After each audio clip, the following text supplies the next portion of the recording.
So guys आज हमारे साथ हैं 2025 के एक लैट टॉपर मिस्टर सक्षम गौतम। तो सक्षम जी, आपको कैसा लग रहा है? आपने इतना बड़ा जो अचीवमेंट है अपनी लाइफ में देखा है, और इस अचीवमेंट से मतलब किस तरह का आप फील कर रहे हैं और कैसा आपके घर वाले फील कर रहे हैं? सबसे पहले तो थैंक यू केशु भाई, कृष्णा भाई, मुझे यहाँ बुलाने के लिए। धन्यवाद जी, धन्यवाद। और हमारा सौभाग्य आप हमारे पास आए। भाई मतलब बहुत बहुत खुशी का पल है ये। मतलब रिज़ल्ट AIR-1 अनएक्सपेक्टेड ही होती है, क्योंकि पेपर अच्छा तो जाता है लेकिन इतना अच्छा तो कोई एक्सपेक्ट नहीं करता कि AIR-1 आएगी। और लग रहा है कि पिछले 2 साल में जो काम किया था वो उसका फल मिला है अच्छा। और इसमें बहुत ही लोगों का हाथ रहा, फैमिली का बहुत बड़ा हाथ रहा, भगवान का भी बहुत बड़ा हाथ रहा, और फैमिली भी बहुत खुश है, और इमीडिएट फैमिली और रिश्तेदार भी सब खुश हैं, और माहौल पूरा इस समय बहुत अच्छा है। सो मतलब अभी पूरे हर तरफ से आपको बधाइयाँ बधाइयाँ। सो अब क्योंकि आपने इतनी बड़ी अचीवमेंट करी है तो हम आपसे कुछ क्वेश्चंस पूछते हैं, जिसकी वजह से फिर हमें पता चलेगा कि भाई किस तरह से आपने ये अचीवमेंट करी। सो मतलब पहला क्वेश्चन आपसे यही होगा कि मतलब किस तरह से आप मतलब कैसे आप इस लॉ फील्ड को आपने चूज़ किया कि ये मेरा एज अ करियर ऑप्शन होगा और मेरे को इसमें आगे परस्यू करना है? मैंने 5th-6th क्लास तक तो मेरा मन भी नॉन मेड का ही था। मतलब मन क्या, मैंने देखा ही वही था, तो मेरे मन में भी था कि मैं नॉन मेड लेकर इंजीनियरिंग फील्ड में ही आगे जाऊंगा, जहाँ पर IIT ही ड्रीम है, और मैंने भी वही सोचा था करने का। लेकिन फिर जब मैं 6th-7th क्लास में आया तो मैंने देखा कि नॉन मेडिकल के अलावा भी बहुत सारे सब्जेक्ट्स होते हैं जो मुझे बहुत ही ज़्यादा इंटरेस्ट करते थे। जैसे सोशल स्टडीज़, SST मेरा one of the favourite subjects था इस टाइम पर। धीरे धीरे फिर मैंने उसमें रीड करना शुरू किया। स्पेशली पॉलिटिकल साइंस मुझे बहुत अच्छी लगती थी और लगती है, मेरे पास अभी भी वो सब्जेक्ट है। ह्यूमैनिटीज़ मैंने स्ट्रीम ले रखी है, तो मैंने सोचा ह्यूमैनिटीज़ फील्ड में सबसे अच्छा जो ऑप्शन रहेगा वो लॉ रहेगा। इसलिए फिर मैंने law as a career choose किया। और मेरी एक कज़न भी है, केशु भाई की बहन, आपने कई बार देखा भी होगा, वो भी लीगल फील्ड में है और वो भी NLU से ही लॉ परस्यू कर रही हैं। तो उनका भी एक बहुत बड़ा हाथ रहा था मोटिवेशन में, और इन्हीं सब फैक्टर्स की वजह से मैंने लॉ को चुना। बहुत बढ़िया गाइस, बहुत बढ़िया। अविश्वसनीय काम कर दिखाया सक्षम भाई आपने। पूरे गौतम परिवार को प्राउड है आपके ऊपर। सो दूसरा क्वेश्चन हम आपसे ये पूछते हैं सक्षम भाई कि मतलब आपको लगभग 1.5 से 2 साल हो गए प्रिपरेशन करते हुए इसकी, तो मतलब आपको क्या डिफरेंस लगा इस साल की प्रिपरेशन में और आपने जो पिछले साल किया था उसके प्रिपरेशन में, वो दर्शकों को बता सकते हैं तो? जी, मैंने 11th में प्रिपरेशन शुरू की थी। 11th के शुरुआत से ही मैंने प्रिपरेशन शुरू की थी, और तब मैंने कुछ अपने सीनियर्स से गाइडेंस भी ली थी जो पहले से ऑलरेडी थे इस फील्ड में। तो उन्होंने मुझे एक बहुत सिंपल सी चीज़ बोली थी कि अब अगर आप प्रिपरेशन जल्दी शुरू कर रहे हो तो आपके पास दूसरों से ज़्यादा एडवांटेज है, तो इस एडवांटेज को कन्वर्ट ज़रूर करना। और कन्वर्ट ऐसे करो कि अपनी पढ़ाई जो करो वो एक स्ट्रक्चर में करो, कि पहले साल यानी 11th में अपने कॉन्सेप्ट को स्ट्रॉन्ग करने पे फोकस करो, और 12th में उसी कॉन्सेप्ट पर प्रैक्टिस करो, क्योंकि खाली कॉन्सेप्ट जानने से इस एग्ज़ाम में बहुत ज़्यादा फ़ायदा नहीं होगा। प्रैक्टिस भी बहुत ज़्यादा करनी पड़ेगी, लेकिन प्रैक्टिस का फ़ायदा तभी होगा जब बेसिक्स क्लियर होंगे।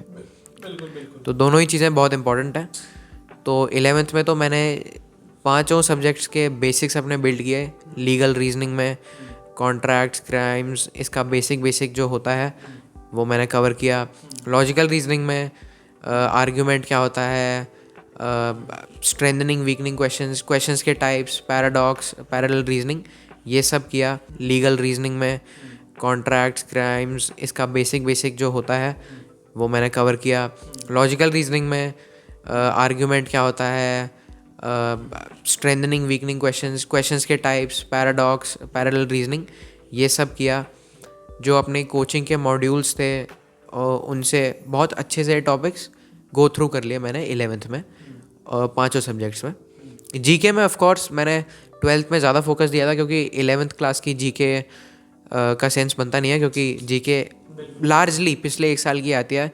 2 इस साल के पेपर में एक पैसेज विमेंस रिजर्वेशन बिल का भी आया था जो पिछले साल की जनरल नॉलेज का है, तो एक बार टच में रहना फिर भी सही रहेगा पिछले साल की। हाँ, एक टच में रहना बहुत ज़रूरी है।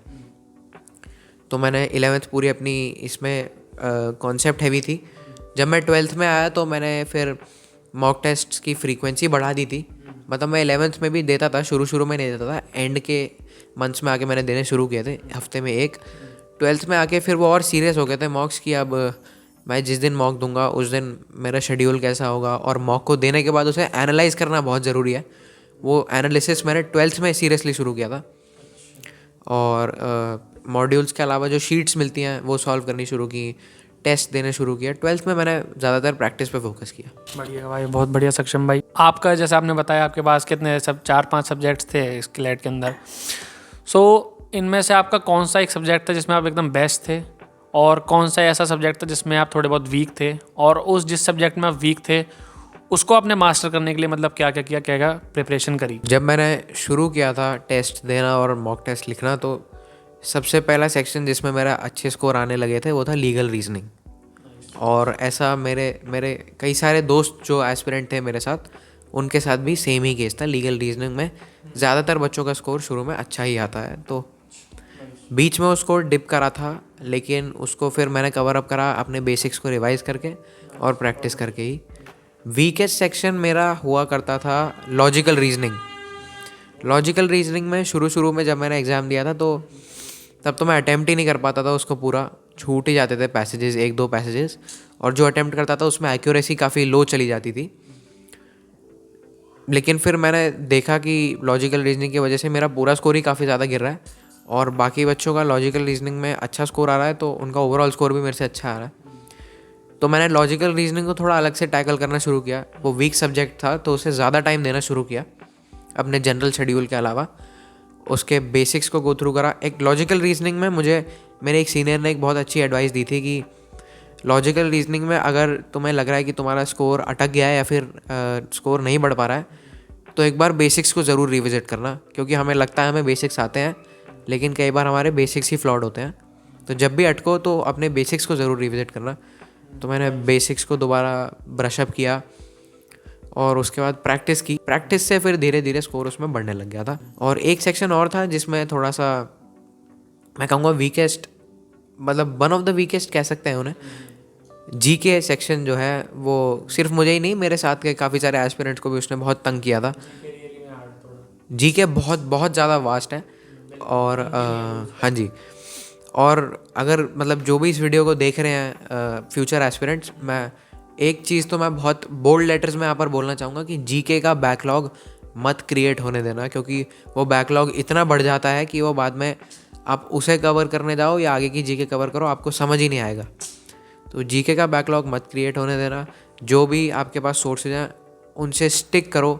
बार बार इधर उधर भागोगे तो आप इन्हीं चीज़ों में उलझ जाओगे और आप अपनी जीके कवर ही नहीं कर पाओगे। सो गाइस, सक्षम भाई ने जो भी एडवाइस दी है आप सभी न्यू एस्पिरेंट्स को, तो बिल्कुल उसे ध्यान रखना भाई। AIR1 बोल रहा है ये, कोई यार अगर आदमी नहीं बोल रहा। सो सक्षम भाई, थोड़ा सा यूनिक ही क्वेश्चन है ये, क्योंकि प्रिपरेशन के बारे में हमारे आपसे काफ़ी सारी जानकारी मिल चुकी है हमें आपसे। सो मतलब हम ये पूछना चाहते हैं कि आपको किस तरह से पता चला कि अब जो है भाई रिज़ल्ट आ चुका है फाइनली, क्योंकि ये था कि भाई रिज़ल्ट आएगा 10 तारीख को, तो मतलब कैसे आपको पता चला, और जब एकदम से ही देखा तो मतलब क्या रिएक्शंस थे सबके, तो वो कृपया हमें बताएं। मतलब रिज़ल्ट तो अनएक्सपेक्टेड था ही, रिज़ल्ट का आना भी उतना ही अनएक्सपेक्टेड था। रिज़ल्ट एक्चुअली जो कंसोर्शियम ने एक डॉक्यूमेंट रिलीज़ किया था उसके हिसाब से 10 दिसंबर को आना था। 1 दिसंबर को पेपर हुआ था, 8 दिसंबर को एलेट का पेपर था, और 10 दिसंबर को क्लैट का फाइनल रिज़ल्ट आना था। 7 दिसंबर का दिन था और रात का समय था, करीब 11 बज रहे होंगे तब। तो मैं अपने एक दोस्त से बात कर रहा था, अगले दिन एलेट का पेपर है, और वो बात करने के बाद मैं इंस्ट्रक्शंस देख रहा था एलेट एग्ज़ाम की, जो NLU दिल्ली ने डॉक्यूमेंट भेजा था। तभी ऊपर से एक नोटिफिकेशन आती है कि क्लैट 2025 रिजल्ट्स अनाउंस्ड। तो पहले तो मुझे लगा कि कई बार जैसे हाँ, कई बार कुछ न्यूज़ वेबसाइट्स ऐसे फेक न्यूज़ दिखाती हैं, आगे क्वेश्चन मार्क लगा देती हैं। तो मैंने एक बार कंफर्म करने के लिए उस पर जाकर देखा, वेबसाइट पर, टेलीग्राम के ग्रुप पर जाकर देखा। वहाँ पर तो मुझे देखा कि एक लिंक है और एक डॉक्यूमेंट है जो कंसोर्शियम की तरफ से ही था। तो डॉक्यूमेंट मैंने खोल के देखा था तो उसमें लिखा था कि रिज़ल्ट अनाउंस हो चुका है, और उसमें रिज़ल्ट का ब्रेकअप दिया हुआ था। तो मैंने सोचा कि अब रिज़ल्ट अनाउंस सच में हो ही गया है, क्योंकि ये ऑफिशियल डॉक्यूमेंट है। तो उसके बाद मैंने वेबसाइट पर जाकर देखा तो वहाँ पर व्यू रिज़ल्ट बटन था लॉगिन करने के बाद, और जैसे मतलब उस समय मैं यही सोच रहा था कि पेपर मेरा अच्छा गया है, बट सिली मिस्टेक्स के चक्कर में कहीं बहुत ज़्यादा मार्क्स ना कट गए हों और कॉलेज अच्छा मिल सकता है, मेरे को इसकी उम्मीद थी। बट जब मैंने खोला तो जो मुझे दिखा था AIR-1, उसकी उम्मीद तो बिल्कुल ही नहीं थी। AIR-1 मतलब कोई एक्सपेक्ट नहीं करता। अगर किसी ने भी यहाँ पे कोई भी कम्पिटिटिव एग्जाम दिया है तो इस बात से एग्री करेगा कि AIR-1 एक्सपेक्ट नहीं की जाती वो। काफी सारे जो हाँ है जी, हाँ जी, circumstances लगते हैं ये उसके लिए, हाँ जी, तो हाँ जी, हाँ जी। किस्मत भी, बड़ों का आशीर्वाद भी, और जो है मतलब पूजा पाठ का, भगवान का, जिसमें सभी लगता है। ऑफ कोर्स भाई मेहनत भी, मेहनत के बिना तो कुछ होता ही नहीं है। सभी का मिक्स होता है सभी का उसमें। मिक्स होता है, उसी से ही रैंक जो बन है आती है। सो मतलब कितने क्वेश्चंस तूने अटेम्प्ट किए थे? मैंने 120 में से 119 क्वेश्चंस अटेम्प्ट किए थे। एक क्वेश्चन मैंने छोड़ा था, मतलब लॉजिकल रीजनिंग के सेक्शन में कई सालों बाद, 4-5 साल बाद पहली बार एनालिटिकल रीजनिंग का क्वेश्चन आया था, और वो क्वेश्चन के उस सेट के 4 क्वेश्चंस गलत ही थे। तो उन्हीं में से एक कोई क्वेश्चन था जो मैंने छोड़ा था, और मैंने टोटल 119 अटेम्प्ट करे थे। बहुत बढ़िया। मतलब जहाँ से भी मेरी जो सुनने में आ रही है कि 119 जनरली कोई अटेम्प्ट नहीं करता। 100 या 195 या 85 या 80 वो इतने ही अटेम्प्ट करते हैं। पर ये एक और नया रिकॉर्ड बना दिया सक्षम भाई ने हमारे ने, 119 ही अटेम्प्ट कर मारे। वो एक भी भाई को लगभग आता ही होगा, इतने तो हमें श्योरिटी है ही। बस वही भाई ने छोड़ दिया बड़प्पन दिखाते हुए कि एक कोई और ले जाए। सो सक्षम भाई, जैसे कि आपका अगर टारगेट जुडिशरी है और वैसी बात है आपको जज की आगे पढ़ाई करनी है, सो हमारे भाई NLU बेंगलोर जा रहे हैं, तो वंस अगेन कॉन्ग्रेचुलेशंस टू सक्षम। सो सक्षम, अगर जैसे आपको NLU बेंगलोर के बाद, पढ़ाई पूरी होने के बाद जब आपको बैठोगे कैंपस सिलेक्शन में, तो अगर आपको कोई मिलता है अच्छा 15-20 लाख का पैकेज, तो क्या आप उसमें बैठना पसंद करोगे या फिर आप अपनी नई वो जुडिशरी की तैयारी परस्यू करोगे? अभी से मैं इस विषय को लेकर मैं थोड़ा सा अभी चिंतित नहीं, मतलब अभी मैं श्योर नहीं हूँ बहुत ज़्यादा, क्योंकि अभी तो मैं फेंस के इस साइड पर बैठा हूँ। मुझे बहुत ज़्यादा पता नहीं है वहाँ पे अंदर जाके क्या अपॉर्चुनिटीज़ मिलेंगी, क्या क्या करियर पाथ हो सकते हैं लॉ से आगे निकल कर। बहुत ही जनरल और बेसिक नॉलेज है, सरफेस लेवल की। अभी वहाँ पर जाकर और चीज़ें पता लगेंगी, तो कोई भी ऑप्शन मैंने अभी बंद नहीं किया है। बाकी हम समय के साथ सब कुछ क्लियर हो ही जाता है। सो गाइस, सक्षम गौतम जी से हम एक और लास्ट सवाल पूछने जा रहे हैं, उसके बाद हम इस सेशन को एंड करेंगे। जैसे कि आपने मतलब इस क्लैट के लिए जो GK VK प्रिपेयर करी, आपकी उसके लिए न्यूज़पेपर्स के लिए आपके अंदर क्या उसकी इम्पोर्टेंस है, और आपके कोचिंग वालों ने भी जो है दिया होगा कंपाइलेशन ऑफ करंट अफेयर्स, तो मतलब आपके हिसाब से इन दोनों में डिफरेंस क्या है? मतलब कहाँ से प्रिपेयर करना ज़्यादा ज़रूरी है?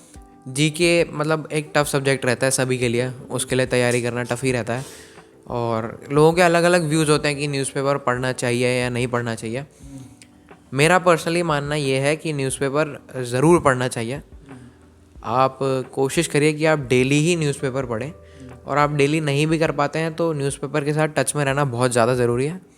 मैंने पर्सनली भी न्यूज़पेपर अच्छे से फॉलो किया था, और उसके कई फ़ायदे होते हैं, क्योंकि न्यूज़पेपर सिर्फ GK के लिए नहीं है। न्यूज़पेपर में द हिंदू या इंडियन एक्सप्रेस न्यूज़पेपर बहुत रिकमेंडेड होते हैं। उनमें एडिटोरियल सेक्शन से आपकी रीडिंग स्किल्स बहुत स्ट्रॉन्ग होती हैं अगर आप उसकी प्रैक्टिस बार बार करें तो, और उसकी लैंग्वेज लेवल जो होती है वो थोड़ा हायर साइड पे ही रहती है, जो क्लैट से मेल खाता है। तो रीडिंग की प्रैक्टिस हो रही है, फिर आप साथ में रीड करते करते उस चीज़ को कॉम्प्रिहेंड भी कर रहे हैं, तो रीडिंग कॉम्प्रिहेंशन हो जाता है। उसके साथ आप आइडियाज़ को जो पैसेज में, जो एडिटोरियल में डिस्कस किए गए हैं, आप विजुअलाइज कीजिए उन्हें, और कनेक्ट करने की कोशिश कीजिए कि ऑथर ने पहले पैराग्राफ में क्या बोला है, दूसरे में क्या बोला है, क्यों बोल रहा है। इससे आपकी रीजनिंग स्किल्स स्ट्रॉन्ग होंगे। CR जो आती है क्लैट में मेजरली CR ही आती है, वो बहुत स्ट्रॉन्ग होती है। तो रीडिंग के लिए न्यूज़पेपर बहुत ज़्यादा ज़रूरी है, और GK के लिए भी मैं कहूँगा न्यूज़पेपर से ज़रूर टच में रहिए, क्योंकि कुछ वन लाइनर्स और कुछ फैक्ट्स ऐसे होते हैं जो न्यूज़पेपर में आप एक बार पढ़ते हो तो वो रह जाता है दिमाग में, और वो बाद में कभी कभार ऐसी जगह पर हिट करेगा कि बहुत फ़ायदा होता है। और एक और बात मैं कहना चाहूँगा कि न्यूज़पेपर में क्या होता है, न्यूज़पेपर में एक ही टॉपिक पे बार बार आर्टिकल्स आते हैं, एक ही टॉपिक से अलग अलग चीज़ों से रिलेटेड आर्टिकल्स आते हैं। तो अगर आप उसे बार बार पढ़ते हैं तो आपको किसी चीज़ का रट्टा नहीं मारना पड़ता, आपको रीड करते करते वो आपकी हैबिट में आती है, और वो फैक्ट्स कहीं ना कहीं अंदर स्टोर हो जाते हैं।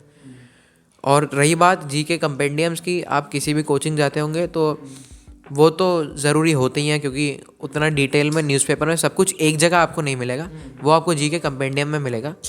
वो मंथली कंपेंडियम को आप रिगोरसली फॉलो कीजिए, उसका बैकलॉग मत होने दीजिए, क्योंकि बाद में अगर आप सोचें कि मैं एग्ज़ाम से 2 महीने पहले पिछले 6 महीने की मैगज़ीन कर लूँगा, एक तो बहुत कठिन होता है करना, और इतना सारा वो दिमाग रिटेन भी नहीं कर पाएगा। तो रोज़ कुछ कुछ टॉपिक्स उठा के करते रहिए अपने लाइट पेज पे, और सबसे इम्पॉर्टेंट है हर हफ्ते एंड में रिवाइज़ कीजिए कि आपने क्या किया। जीके में सक्सेस की इज़ रिविजन। सो धन्यवाद सक्षम गौतम जी। वंस अगेन आपको हमारी तरफ से खूब खूब बधाइयाँ AIR 1 की। ऑल इंडिया रैंक 1 हमारे भैया जी ने हासिल करी है क्लैट 2025 में। तो आज के इस सेशन को हम यहीं एंड करते हैं, और वंस अगेन एक और बार इस चीज़ का कि भाई ने कीमती समय हमको अपना दिया। अरे कीमती समय ये भाई अपने ब्लॉग में वो भी दिखाया, देखो जी ये होता है और टॉपर्स का सेटअप। कमरे में जो बेड होता है उस पर सोने की जगह नहीं होती, उस पर तकिया चद्दर नहीं दिखते हैं, उस पर दिखती हैं किताबें बिखरी हुई। तो गाइस आज के इस सेशन में सिर्फ इतना ही। मिलते हैं आपसे अगले कोई पॉडकास्ट में, जब कभी करेंगे। तब तक के लिए राम राम जी। राम राम कह दो जी। राम राम जी, राम राम।